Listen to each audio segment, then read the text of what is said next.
So as I understand it, when a human being dies, the sorts of things that happen first is a sort of a slow dismantling of the consciousness. Bits are stripped away, the memory, some of the senses, and once the heart has stopped beating, then what happens then is a process of degeneration. And a lot of it is internal. The body starts to decompose itself. When you die, most people haven't reached their full potential as human beings. We know we haven't reached the degree of loving that is at the center of human life. But very few people reach that. There are all kinds of things that can come in the way. So that when we die, we're still only kind of half-formed, and we need to continue growing. And when we come face to face with love itself, which is God, then we realize how much we still need to become the real self that God wants us to be. Particularly nowadays, people are far more skeptical. They don't take things quite on trust in the way that they used to. They like to think for themselves, they like to ask questions. You know, there's scientists, there's skeptics, and but that's good. That's a healthy criticism. I think that's you know, if you're going to say something, you need to be able to defend it. You need to be able to support it robustly. And if you can't, well, then you either give up on that particular idea or you think again. And I think this is right, because it's part of being human. You know, we like to explore things, we like to examine, and I find I have no problem with that at all. All I know is that the soul is we could call it the immortal soul. It's the part of us that continues when separated from the body. Because if you don't admit to the existence of a soul, then you have to say, well, the body just goes to nothingness, and that's it. Full stop. End of story.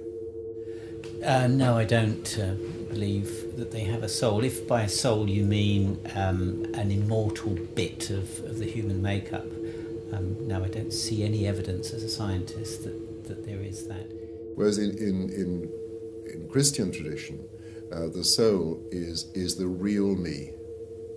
And that one day, you know, we say we believe in the resurrection of the body. One day, body and soul will be reunited. I don't quite know how. I mean, only God knows that.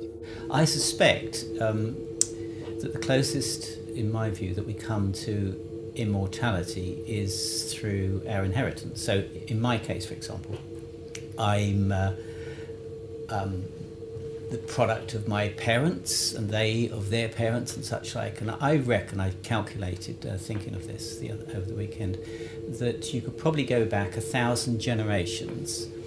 1,000 generations, so that's 20,000 years ago, if it's 20 years a generation. And then my genes, which would have been around in the population then, probably weren't any different from the ones that I'm using at this very moment. So these aren't brand new that I've got.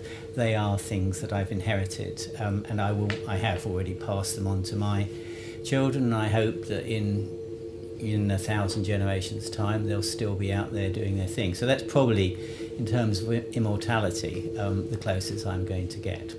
Because to be a complete person, I am body and soul. So I can't continue indefinitely just as a bodiless soul, you know, a kind of spirit. But having said that, the soul is the real person, and that continues into life after death. Well, the purpose of heaven and hell, these are the two words we give to the kind of choices that we have made in our lifetime. And depending on how we have lived and what kind of person we have become, then we already, in a sense, inhabit either heaven or earth, heaven or hell on earth. No, I don't actually believe that there's any afterlife. I don't think anything survives. My feeling is that nothing actually survives the physical demise of the consciousness. although other things do. And so what we lose sight of is, in fact, that we do have progeny and we inherit things, and so there's this long, uninterrupted line of inheritance that probably is the closest we have to solace in dealing with that very, very tricky question that we all deal with of our own mortality and what happens to us if there isn't a hell or a heaven. When we come face to face with God after death, it's not He who passes judgment. It is we have already made that judgment ourselves. And we're faced with a constant choice, aren't we? Shall I do what I know to be the right thing, but I don't feel like doing it, or there may be reasons why not? Or shall I, do something that I know to be wrong? And we're all faced with this on a daily basis. So if we are fundamentally a good person, then we will want to be with God. We will want to be surrounded by His love. And if we are fundamentally a bad person, an evil person, then we won't want anything to do with God or anything He can give us. We just want to keep ourselves to ourselves, and we say, no thank you, I don't want anything you can give me, because that's what we have said during our lifetime. Well, there is the natural fear of death, and some people really fight death. You can see it on their deathbed. They are often terrified by the prospect of dying.